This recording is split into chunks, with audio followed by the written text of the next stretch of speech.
Welcome to BAM, Badass Moms with Lori and Jenny. We are moms on a mission to share women's stories about life, fitness, aging, relationships, travel, and much more. Hello, friends, and thanks for listening. I just wanted to take a second to give you a quick reminder about subscribing to the show. If you have not already, just take a moment and do so. This will make sure that you never miss a daily bite or an upcoming episode.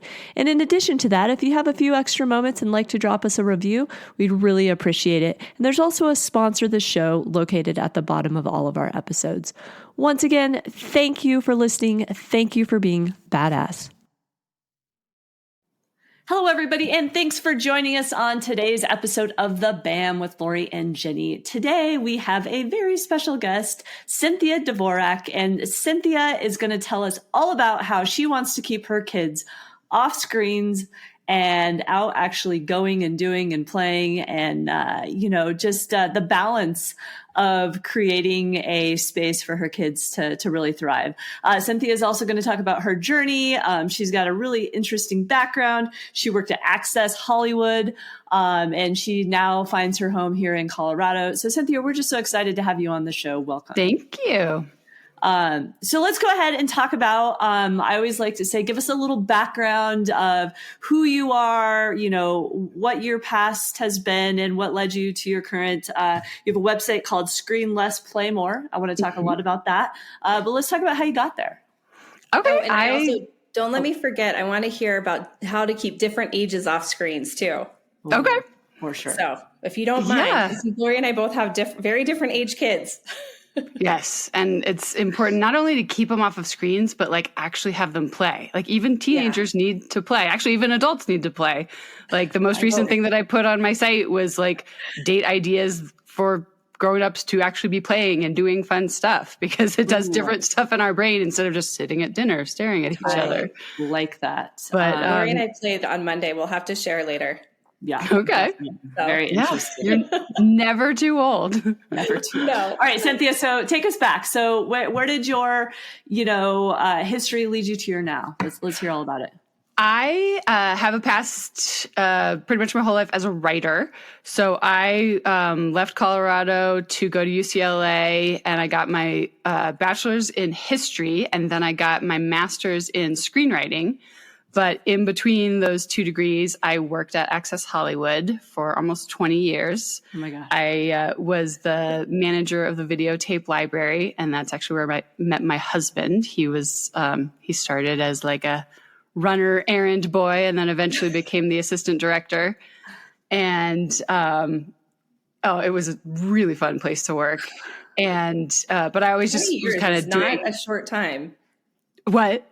20 years that's a good go. I know. That shows how old I am now. Isn't it crazy to even think about that? To even think 20 years, But yeah. And it feels like such a different life ago. But I've just always kind of been writing. I was still doing screenwriting on the side when I was working at Access. And I actually, I was the first intern ever at The Simpsons. So that is awesome. Because it's still going, right? It's still going. It's still going. I don't know if they have any interns after me. I hope so. But it had been on the air for, at least 30 years. Is it the longest running? I think it's got to be. If it's not, it's very close. Yeah. Yeah. And boy, those guys have a really, really fun job. Oh, God, I can imagine. Just coming up with funny ideas and making up jokes. And so I actually, I guess kind of part of my history is that I've always sort of made a lot of opportunities for myself. And I noticed UCLA was not doing an amazing job of like hooking up students with mentors or with alums. And so I just went to the Alumni Association and I got names of writers that had done the MFA in screenwriting. And I had a writing group of fellow students, or probably 5 of us.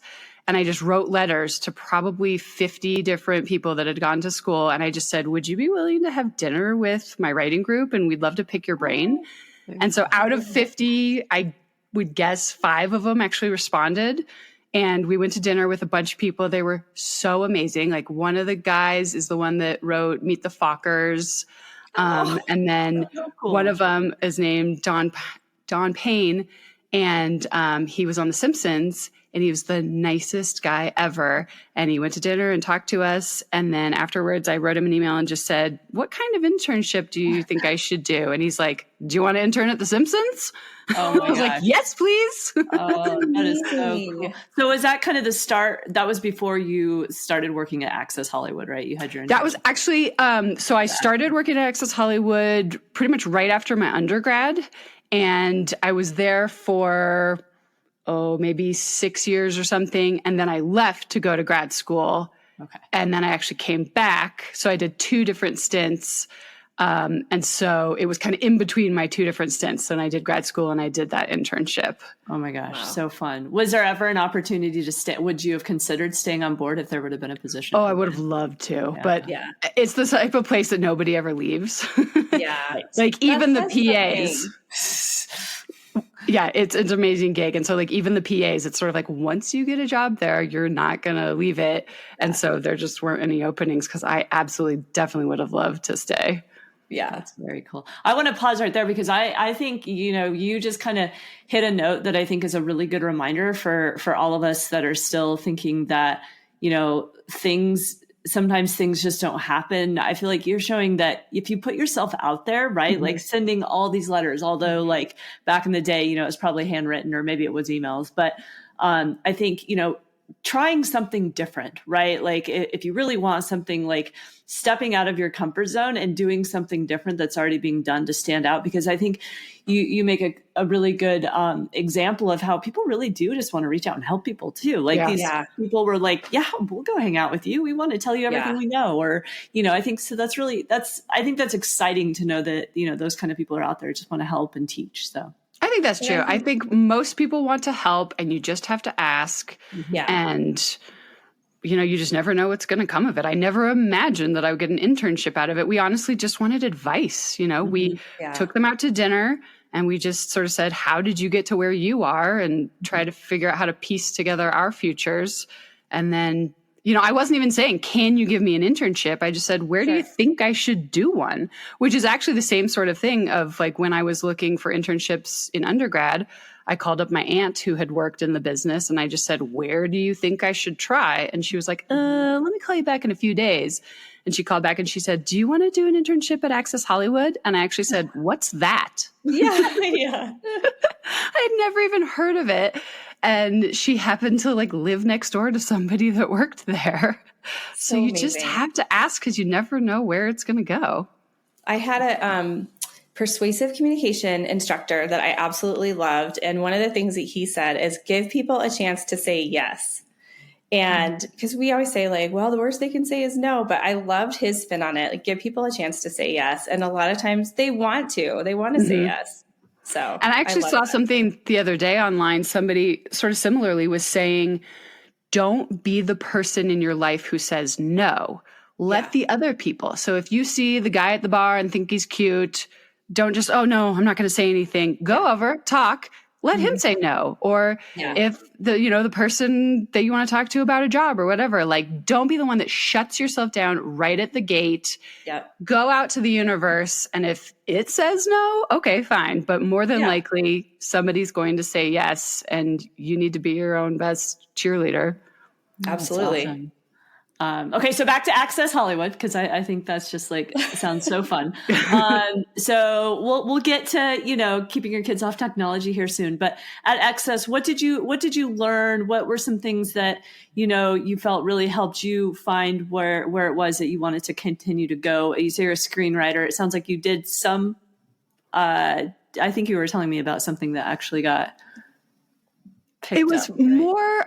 At first it was kind of my quote unquote day job because I knew I wanted to do screenwriting, but you don't just wake up one day and write an Oscar winning screenplay. So I knew like, okay, I need a while to like just write a bunch. And then you also just need to pound the pavement and get an agent and all that good stuff. And that takes a while. So I went there just thinking like, oh yeah, this is going to be sort of my side thing. And it ended up really being a family. Like, I started out in the videotape library, and we really, truly, literally were using videos because I started in 2001. Yep. And so you're just finding footage to put on the show for the producers. And pretty much everyone in that room was about the same age. We were almost all just fresh out of college, because it was really the entry level position at the show. And it was so fun. I mean, it was kind of like being at summer camp or something. Like, I actually told my parents at one point that there was no difference to me between weekdays and weekends because I had so much fun at my job. That's what everybody wants. Yes. It's amazing. It really, really was fun. And I eventually got promoted and became the manager. And so then it wasn't quite as much fun when you have to be the boss and the one telling people like, so you came in 20 minutes late today. Yeah. But I mean, it was still just a really, really great place to work. From the bottom up, the producers, the editors, even the on-air talent. I mean, when I decided to leave, we had a party at a bar. And I remember ordering another drink, and the waiter was like, "Oh, don't worry about it. That guy has paid for you for the whole night." And it was Billy Bush, our host. Wow. And just everybody was really, really amazing. And it kind of goes to show you, I think there's something like 10 couples that met there and got married, including myself. Wow. Yeah. It's like The Bachelor, The Bachelorette. It's more successful. Yeah. Totally. So you met your husband there. And then did you both exit the company at the same time, or were? No. I stayed for a while, and then I eventually, I left to just stay at home with my boys. So when my youngest son was maybe almost 2, I decided to just stay at home with them. And my husband kept working until very recently. He stopped about 6 months ago. And so, yeah, it's just been a really, really great place. You shared, and I know this isn't about you. This part's not about you, but it's somebody you encountered there. It was a very high profile celebrity that you said was very kind. I don't know if you remember sharing this story with me. I asked you who the nicest celebrity you met was. And you told a story about Tom Cruise. Oh, he really is a super nice guy. And my husband's joke is that my husband was on the set once when they were doing an interview with him.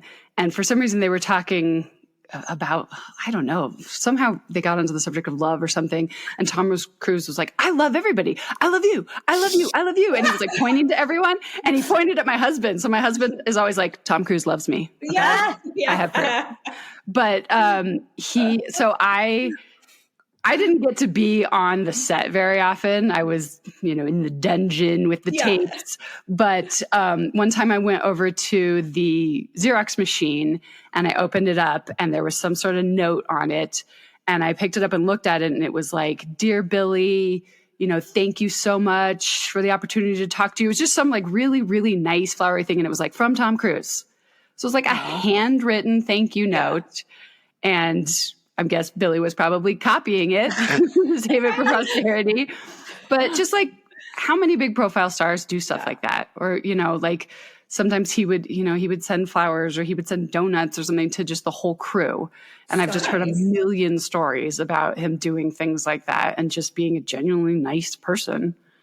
Yeah, that's refreshing, right? I think that's refreshing because you never know, right? Like, as for us common folks that don't get to interact with these famous people, like, you have a perception that they've put out there that like, maybe that's a nice person, maybe that's not a nice person, right? But it's really nice to hear these stories where it's like, wow, there's some of them that go above and beyond because they truly are just good humans, and they treat everybody kind. And this wasn't him being like some up and comer. I mean, he was Tom Cruise. I mean, even though this was 15 years ago or something, I mean, he was the hugest star in the world. Yeah, he didn't have to do that. And he certainly didn't have to write a handwritten note. And I'm guessing that is one of the main reasons that he is like the biggest star ever, is because he just is kind. He's grateful. And, I don't know what he's like behind closed doors, but certainly in the public, he's a very, very kind person. And you've got to guess that that's why he got where he got, because nobody likes to work with a jerk.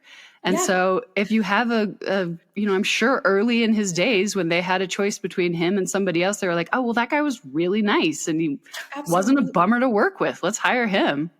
Totally. Yeah. You want to keep sunshine around you, right? Mm-hmm. Why not go for those people? Totally. Yeah. Okay. Sorry. That was a side note, but I had sorry. Tom Cruise distracting. So your kiddo, so at the time you had, you said you have two kids. At the time you had your son that was 2, you decided that you were going to be a stay-at-home mom. Fast forward to now, your boys are, you said 9 and almost 7. Yes. And you have, as we all encounter this push and pull of technology.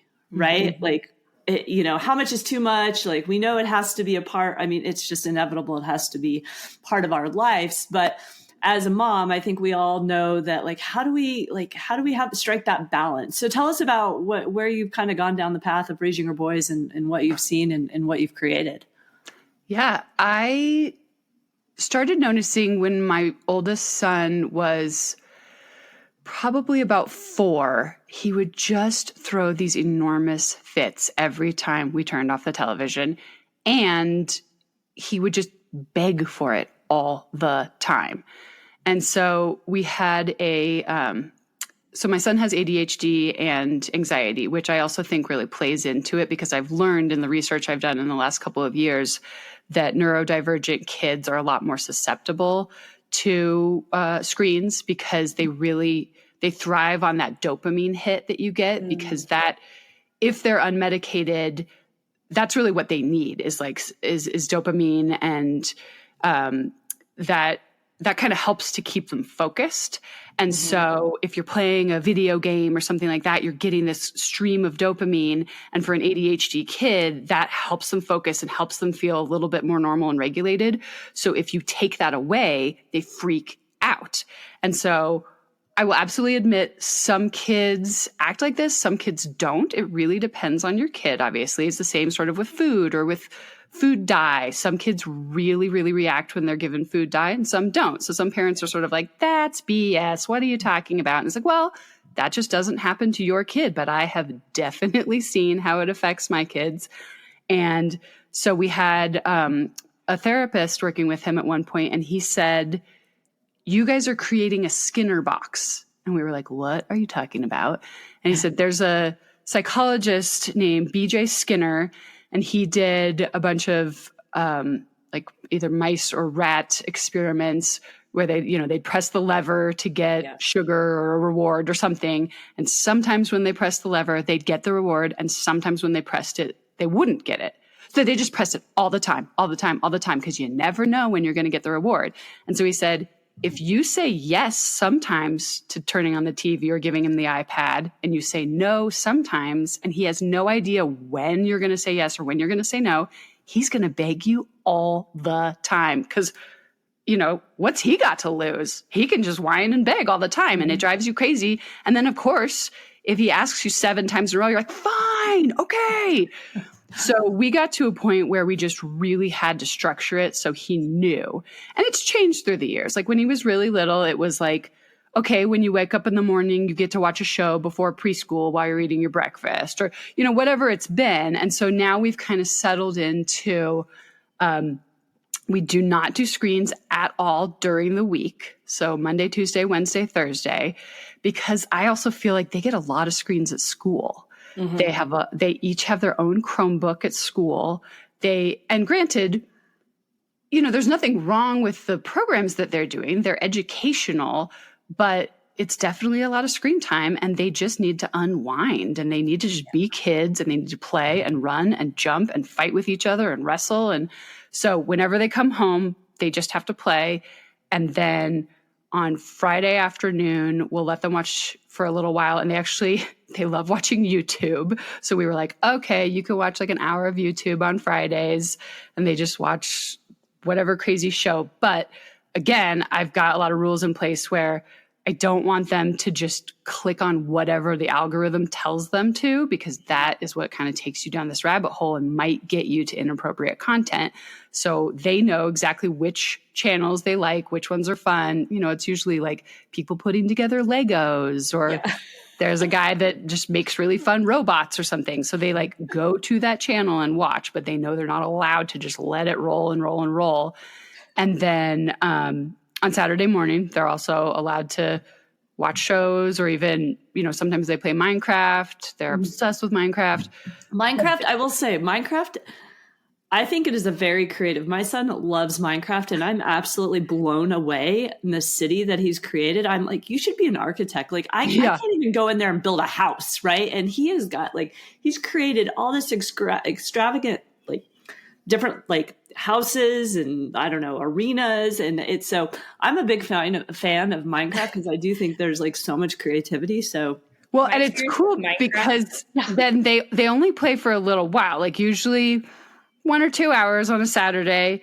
But then the rest of the week, because they're not allowed to have screens, we've gone to the library and gotten a bunch of books about Minecraft. And so all week long, they're kind of getting ready to play it and coming up with their ideas and reading these books and talking to each other about it and talking to their friends at school. And then it's sort of they're all set and ready and excited of I'm going to make a dungeon or a tree house or whatever. Yeah. And then, I don't know, probably 3 or 4 years ago, I just was so sick of fighting with them about screens that I dubbed it Screen-Free Sunday.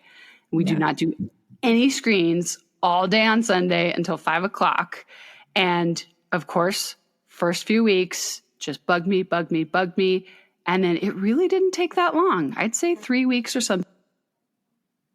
Not say a word. They wake up on Sunday and they just go and set up a board game, or they start playing, or they start reading. They just know, don't even ask mom because she's not going to say yes.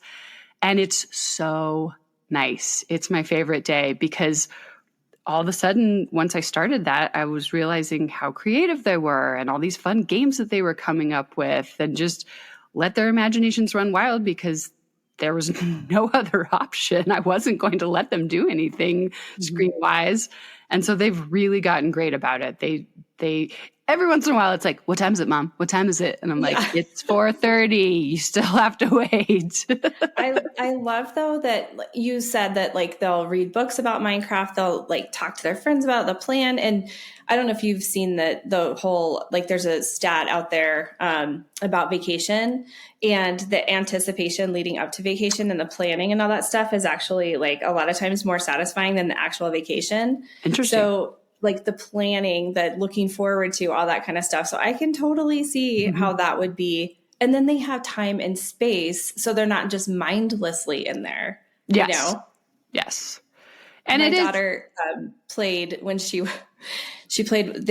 There's 4 girls, our friends and us. We each have 2 girls, and they were all playing Minecraft. And I just remember one of their daughters running downstairs screaming that my daughter had burned down her house. And I was like, what the heck? And they're like, she burned down my house. So literally that's my only experience with Minecraft. We're that's it. That's funny. Well, it is still a little bit hard to get them to stop because they just get so into it, because there's really no end to Minecraft pretty much. You can go on forever, which it is incredibly creative, but again, you can get really wrapped up in it. So, it's 10-minute warning, guys, 5-minute warning, 1-minute warning. And they've gotten pretty good about getting off of it. But my 6-year-old every once in a while throws a tantrum. But I kind of tried to show them, I said, what do you guys think is a good amount of Minecraft to play in a year? And they're just thinking. And I'm guessing in their head they were going to say 20 hours or something. And I was like, how about 100 hours? And they were whoa. And I said, there's 52 weeks in a year. Yeah. So if you guys played an hour on Fridays and an hour on Saturdays, that would be 104 hours a year. And I think, when you put it in that way, it's oh my gosh, why do I want to spend 100 hours of my life doing this? But when week by week, and they're come on, I want more. I just remind them of remember we said that 100 hours a year was a pretty good amount. Yeah, that is. One of the things you said too is your consistency. We also have an ADHD and anxiety child, and we had the exact same experience that you had with taking away screens and tantrums and all that kind of stuff. And we went to it was a same thing, like a psychologist that said, didn't put it in the Skinner terms, but just basically said, it's like gambling, right? It's like they're going to Vegas. And anytime you say yes, then you erase all the no's before that. And you start, so being consistent with them is so critical. So, and it's not easy because they will try to wear you down. Absolutely. But I'm actually amazed that after years of doing this, my older son, we'll go over to my sister's house or something and they're all watching and he'll just like sit in the other room. I'm like, what are you doing? He's like, it's Sunday. I'm not allowed to watch. That's awesome. The rule follower. That's awesome. Yeah. I love it. But I think, putting out there too, for all the, moms listening saying, oh my God, I've gone down a hole I can't dig myself out of. It's never too late to set those guidelines. I think, like you said, life has, there was COVID, right? There was things that happened where, I think people didn't know how to handle certain things. We had kids home more than we ever thought they'd be home. And, bad habits got established. I think it's just knowing that wherever you are in your journey of raising your kid with technology, that it's never too late to, maybe you don't do it cold turkey, like you said, and all of a sudden be like, oh, I'm a bad mom. I've let my kid have too much iPad time. You can't have it for, 2 weeks. And your kid be like, what? Right. you got like anything, you got to like wean them off. Right. So absolutely. And I actually wrote an article about this on my blog where it's like, don't just start cold turkey out of nowhere, wake up one morning and be like, no screens, guys. Yeah. I was like, I think I said something like, that's waiting for a train wreck to crash into a dumpster fire, something like that. I was like, no. You have to have stuff for them to do. You have to have another option. So again, it's like a muscle. Like they did not know what to do with themselves at first. And they've had to learn like, oh, okay, we can go play trains in the basement, or we can, slide down the stairs on a piece of cardboard or whatever they come up with. But they couldn't figure that out at first, and they would whine and cry, and I would have to suggest stuff. But what I really found was helpful at first was just to have stuff to do, like get out of the house, go to the park, go to swim lessons, go to the zoo, whatever, because then you're not missing it really. You're not, because if you're used to sitting around in your house on a Sunday watching screens, you're in that same environment and it's really hard to break that habit. But if you're at the Children's Museum, you're not thinking about the fact that you're not on screens. You're out and about and you're doing something fun. And it doesn't make it so torturous for the parents who are just like staring at the clock of like, oh, when is it going to be 5? These guys are driving me crazy. So I think absolutely have a plan beforehand and even start small and just decide like, okay, this Sunday we're going to do no screens from when we wake up until lunch or just something like that. Or like from lunch until dinner or something really small to just kind of give the kids an opportunity to flex that muscle a little bit. And I think being outside really helps a lot because there's just things to do, things to look at. You're really not tempted to grab an iPad or something if you're throwing around the basketball. Right. So I want to circle back. I know Jenny had brought this up and I think it was an interesting question. So screens for different ages, right? I think there's different challenges at different ages, right? You have, like, I have a stepson who's 16. Very different, right? They have control of their technology. Yeah. He has a phone. He has Xbox in his room, and then Jenny, whose girls are grown, but still, helping them create and have good habits. Like, how do you, have that advice for each age that's so very different?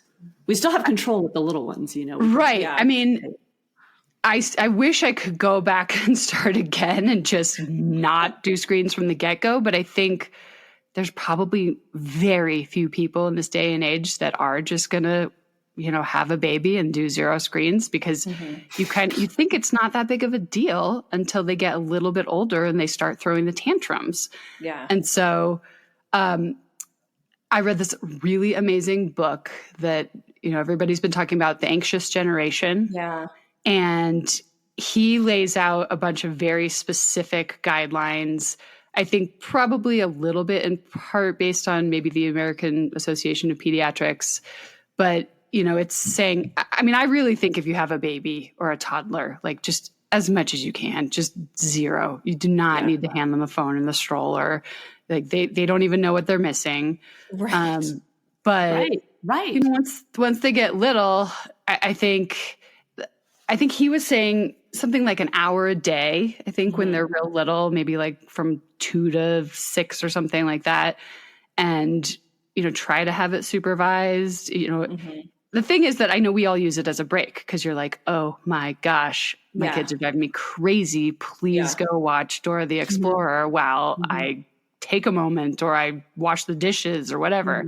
So it's not always possible to sit with them. I mean, sometimes they say, you know, it's good to sit and watch and talk about what you're watching together, but sometimes you just need a break. Oh, yeah. Yeah. But, you know, I think, you know, he was saying an hour a day is good. Then kind of as they get older and older, you know, then 2 hours a day.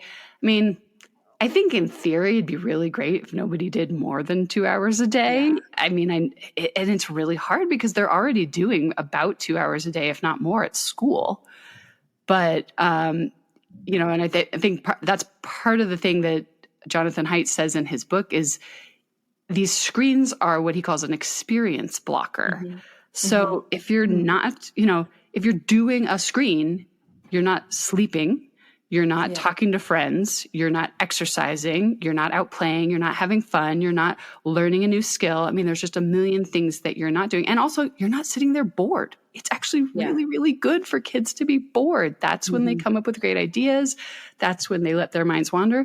And it's also, again, another muscle of like, sorry, sometimes you're just bored in life. And if you can figure out how to get through that feeling, I mean, sorry, sometimes grownups have to stand in line at the DMV and you're just bored. Yeah. And if it, you know, I think kids now, they've just never been bored. It's always like shove a phone in their faces. Yeah. And okay, fine. But I just really think it's no coincidence that a lot of us come up with really great ideas when we're in the shower. Oh, because there's no distraction. You don't have your phone in the shower. You actually let your mind wander. And everybody needs that, and especially kids. So, yeah, I mean, you know, it'd be nice if people didn't do more than 2 hours a day, but everybody's got different circumstances. And, yeah, I think that's hard. Like you said, once you give the kids the iPhone, I mean, I think what parents can do is just put a lot of guardrails around it of, you know, you can't have it in your room. Like you can't have it while you're sleeping, because I've heard horror stories of kids waking up at 2 a.m. and doing TikTok and talking to their friends or whatever. And so then they wake up and they're just zombies. And it's like, what happened to you? And it's like, I was on TikTok for 3 hours from 2 to 5. Speaking of TikTok, the obsession with technology, have you seen, because of the whole thing going on right now, that phones, you can't like install, I don't have TikTok, but apparently you can't like install TikTok. It has to like, I've already been on your phone to be using TikTok. Oh, right. So people are selling these phones with installed TikTok for thousands of dollars, because if you don't already have it on your phone, apparently you can't download it. So like there's this whole market of people selling phones with pre-installed TikTok. And I'm like, I had not heard that. Wow. I mean, it's basically like, I mean, the more you talk about it, and I know this has been said for a while now, but it's basically an addiction. So just like any drug, like you were talking about, go to a different location because you might be tempted to use it when you're in the same, you know, like all those things are the same as any kind of addiction, you know, absolutely, drinking, whatever, smoking. The TikTok thing is fascinating because when it went offline the other day for 8 hours, I don't even know. My friend was out to dinner with some friends of hers, and they had an older daughter who was probably like senior in high school. And the daughter was sharing with them that she realized that she hadn't had TikTok all day, and that she realized that she was normally on there. Like she can look at her screen time, and it was like 5 hours a day on TikTok. Oh God.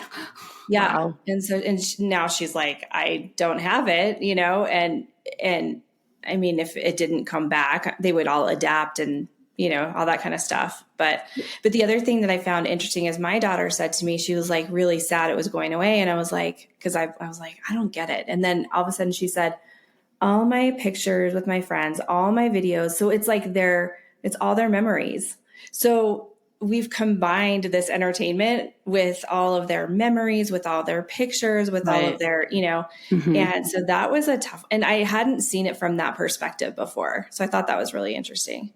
Well, I have this app and I actually love it. It's called Tiny Beans. And I love it because it's basically keeping all the photos. Like you can go in there every day and like have photos, and you can share the account with whoever that you want to see it, or you can just have it for yourself. And for me, it's that keeping track of things, although we have pictures and stuff in our phone, like it's just an app where you dump these photos. So, I think that's what's scary is a lot of people have these Instagram accounts and, even Facebook, right? Where they have pictures in their mind, maybe they haven't saved or they haven't put on a cloud, and it's just sitting in this social media platform that could literally go away at any day. And then they're like, oh, where's my life? Like a fire, like you lost everything in a fire, right? Yeah. Crazy. So let's talk about your website. So with all this wonderful advice, you've basically decided to put it on a website and blog about it. And so tell us a little more about that, Cynthia. Yeah, I wanted an excuse to be able to get back to writing, since that's my past, my first love. And partially, I just am really passionate about this. Like, I'm sure my friends are so annoyed that every time we get together, I want to talk about playtime and screen time and, but I'm just really, really interested in it. I find it fascinating, all the actual scientific side of this about, laying down new pathways in your brain and what these screens are doing to our brains, especially children's brains, and how it literally is changing the gray matter of your brain when you are doing some of these things hours and hours a day. And so I just decided, okay, might as well start a blog. It lets me write. It lets me kind of share this with the world, because I also, I've found my information from a lot of different places. I read a ton of books. I listen to a bunch of podcasts. I, read a bunch of articles, and I thought, well, it would be kind of nice to like put it all in one place if somebody is interested in this realm, that if they just went to screenlessplaymore.com, it's hopefully all there for you of, different, I have a lot of different just hints of here's how we've done it. Here's how to start a routine, or how to slowly wean your kids off of the screens, a little bit of scientific stuff about what it does to your brain, a lot of lists of like our favorite books, because, instead of doing screens, we read a lot, different books that are our favorites around our house, or, just the benefits of playtime. On the other side of the coin is if you're not doing screens, hopefully you're playing. And I'm just so fascinated by just our nature and our bodies and like how kids, if they're given the free time to just play on their own, they do the things their body needs. And I read this amazing book. It's called Balanced and Barefoot by Angela Hanscom. And I think she's like an occupational therapist, and just things like kids jumping up and down or rolling down a hill or getting dizzy, all these things they actually need for their development. And it's the sort of stuff that you and I, we never taught our kids to roll down a hill. They just do it, just all of a sudden they start spinning around and you think, you're going to get so dizzy. What are you doing? And she says like, there's this vestibular system. It's kind of like our balance in our bodies. And they have to like kind of work at that system and prime that system to get it to the place it needs to be as they're growing up. And so like spinning around actually really kind of calibrates that system. And also the little tiny hairs in your ear, they're like in this like sort of liquid. And apparently that liquid is like very viscous when you're young. And so you don't really get very dizzy. And in puberty, it gets a lot thicker. And so it's harder for those little hairs to like stand back up after you've been twirling. So that's why we get so dizzy. We get dizzy all the time. I always ask this question, at what age is spinning around in a circle not fun anymore? Right. You see, right. and I think it's puberty and all that kind of stuff. I'm like, I used to love this stuff. And why do I get so, crazy? Isn't it? I mean, so I just think it's fascinating of like, well, there's a reason that grownups don't want to spin around and kids do. And I mean, she has this quote that is kind of frightening that I think it was her, that said, osteoporosis is a childhood disease. Because she's saying if you don't get the right movement in your body and the weight bearing on your bones and jumping and spinning and all that stuff, that's when your bones don't develop correctly. And, they're just seeing a lot of stuff in kids now that like, apparently some kids are just like falling out of their chairs in school, or they're bumping into doors, and they're just not learning how to have the right balance system. Or like if they play tag, they're like pushing way too hard because they just haven't had enough experience of like, here's the appropriate amount of pressure to put on another person. Like if they're just sitting on their iPads for 7 hours a day, it's just, again, this experience blocking of all this other stuff that your body craves and needs as it's growing.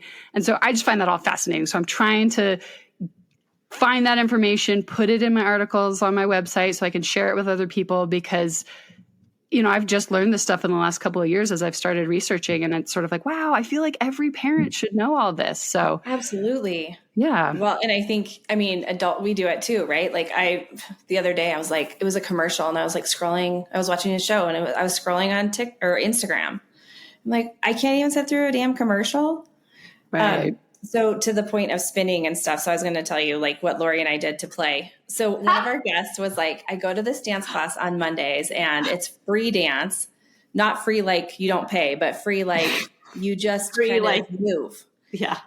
And so Lori and I went, and I will say it was incredibly uncomfortable, I think, for both of us because we're more structured. But literally people are just the best way for me to describe it is it was like a bunch of 7-year-olds on the playground just running around doing their own thing. Don't you think, Lori?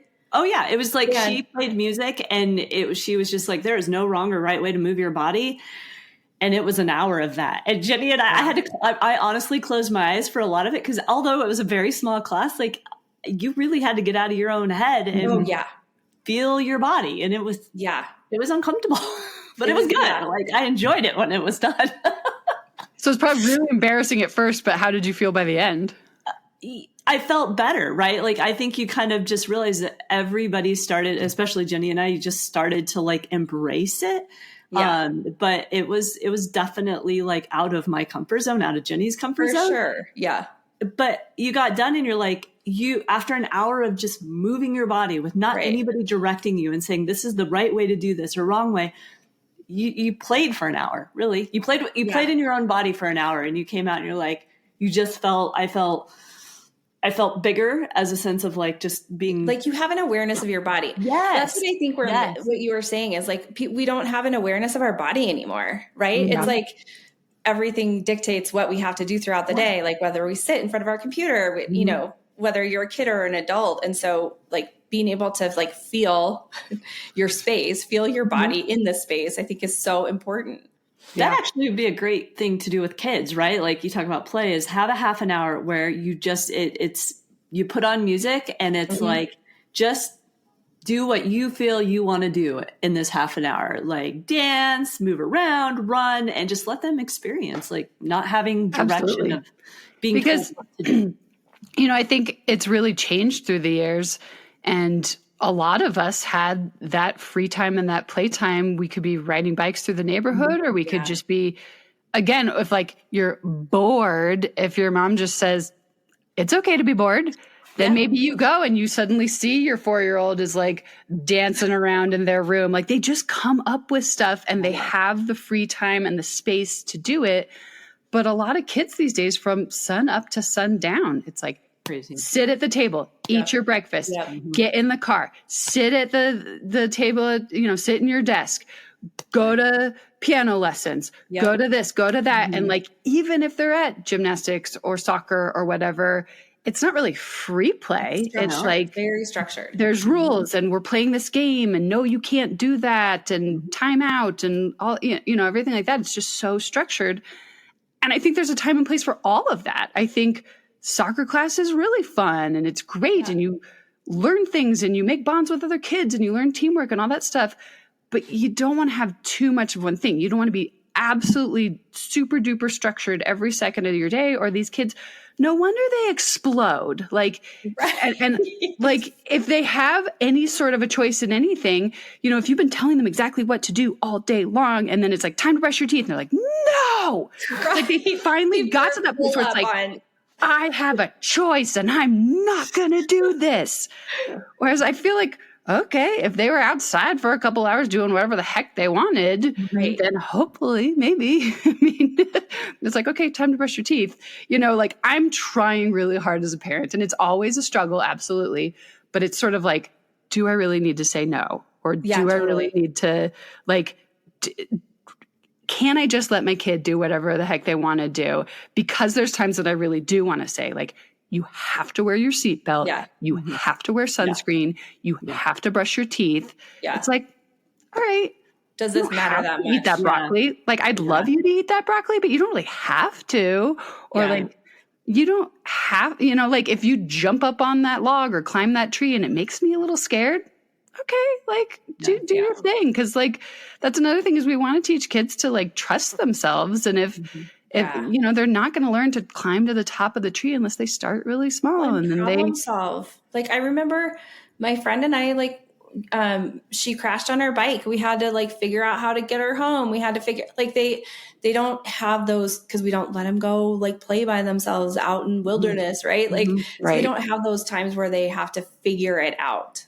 Absolutely. And I think that's another thing that Jonathan Haidt says in his book is like, he's got these 4 things, he's saying something like, no smartphones until a certain age that I can't remember, screen-free schools, no social media until you're 16. But he also says more independence and more free play.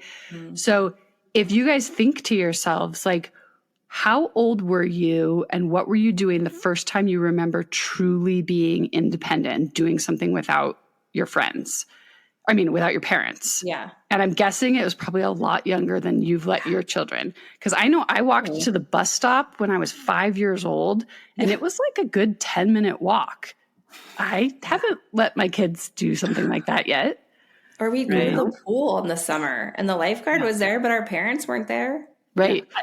It's so funny about with, summer camps, as you know, Cynthia, the mix of like summer's coming up and there's this big push like, oh my gosh, get your kids signed up for all these camps. But I think back to like, I never did a summer camp. My thing was exactly that, Jenny. Like, I don't even know where my mom was. I guess she was working, right? But it was like, I was at the pool every day. Yeah. Like, I don't, I would come home, I would get, it's just amazing because there was no such thing as like summer camps. Like, and how old do you think you were? Oh, I was probably 5th, 6th grade. I mean, I was with a bunch of girlfriends a couple weekends ago and we started talking about this and we kind of shocked ourselves at all the stuff we used to do and how young we were. I mean, a couple of the friends said that their mom would just drop them off at the rec center and they'd swim for hours. And she was like, I think we were about 9. Yeah, and, totally. That was their summer camp. That was right. Or we would grab the city bus and go to the mall. Right. Or we would, there were so many things. And it was kind of eye-opening to us because we all have children. Yeah. And they're all between the ages of like 6 and 11. And we all just felt sort of guilty, like, oh my gosh, we don't let our kids do that. Yeah. And so I've been trying really hard in the last year. Like, I'll park at the grocery store and I'll tell my 9-year-old, like, okay, go in. I want you to get the milk. Yeah. And he's so excited. He's so happy to do it. He goes, he gets the milk, he takes my credit card, he does the self-checkout, and he's just so pleased with himself. And he waltzes back out. And I've just been sitting there in the car. Of course, I've been watching the door. Like, I know if he's coming in or coming out. Right. But it's like, I feel like we all did stuff like that so much younger. And so, it was kind of fun that when I was talking to my girlfriends, one of them had this aha moment where she said, what her plan for the summer was she was going to have her boys go to a camp at the elementary school that we all went to in Boulder. And her mom, who lives close by to the school, was going to drive and pick the boys up and drop them off every day. And she suddenly thought, oh, I used to walk that all the time. I'm going to tell my mom just to have the boys walk. Yeah. Because it's the house she grew up in. It's the house she used to walk to from the exact same school. And she was intending on having her children be chauffeured. And they're older than she was, So she's like, yes, I'm totally going to have them walk back and forth because I did it. It's totally fine. It's actually even safer now. They've made an underpass on the road that she used to cross. And now So they don't there's even no have to traffic. cross any roads. Some of my best memories are walking to and from school because there was a whole group of us and we'd pick each other up along the way and then we drop each other, I remember, and my dad had to put limits on how long it took me to get from school to home because he'd start to worry because we'd just be, screwing around. Right. You just get sidetracked and Totally. That's the beauty of it. So Cynthia, let's just, you're doing amazing things. I love it. I can't wait to spend some time on your website. But, one of the questions I want to kind of ask before we conclude our conversation today is, what are you most proud of? I think one of the things that's been really difficult that I'm proud of myself is navigating my son's ADHD, because it was really a total mess when he was real little and I didn't quite know what to do. I think I had a little bit of a leg up because my dad had pretty bad ADHD. And so I very early on started seeing the signs. And so I was sort of aware of what I was dealing with, but I just didn't know how to deal with it. And I'm just proud of myself that I've kind of fought through and we've found the right therapists. We've found the right medication. I've read a zillion books. I've done a bunch of research and we're just in a much better place because it was real chaos at first. And I just, I feel very good about how I've advocated for him and the different help we've gotten him in school. And it's really been tough and it's really been a journey. But I'd say that's one of the things I'm really proud of because I know it's going to make his life a lot easier than it could have been otherwise. Because I think about all the things my dad had to go through when ADHD wasn't really a thing. People didn't know what it was. And I feel like he really struggled through his career and struggled through his childhood needlessly. I mean, needlessly or not needlessly, there was nothing anybody was going to do in 1960 about ADHD. But we have so many things that can be done now. And so I just feel glad that my son can really be his best self and kind of get rid of all that static. I love that. And one more question. What are you looking forward to?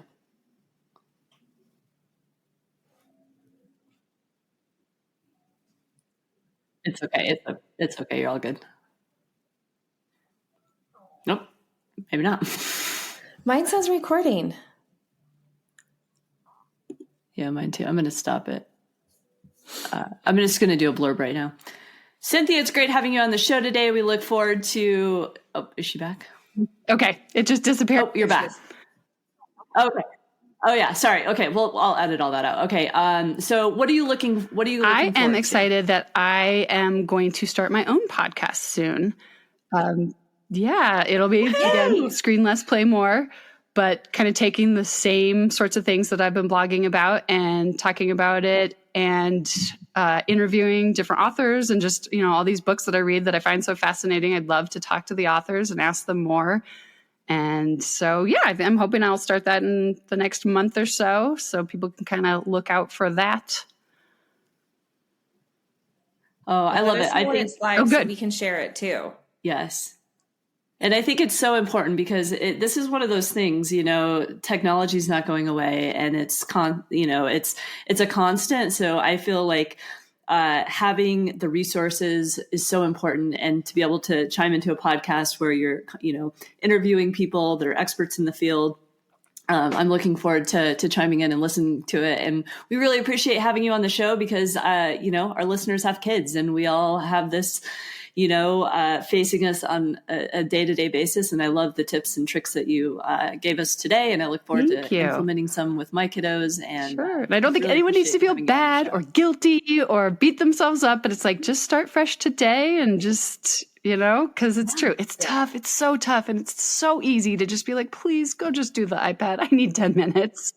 Like, I really, really get that. But, in the long...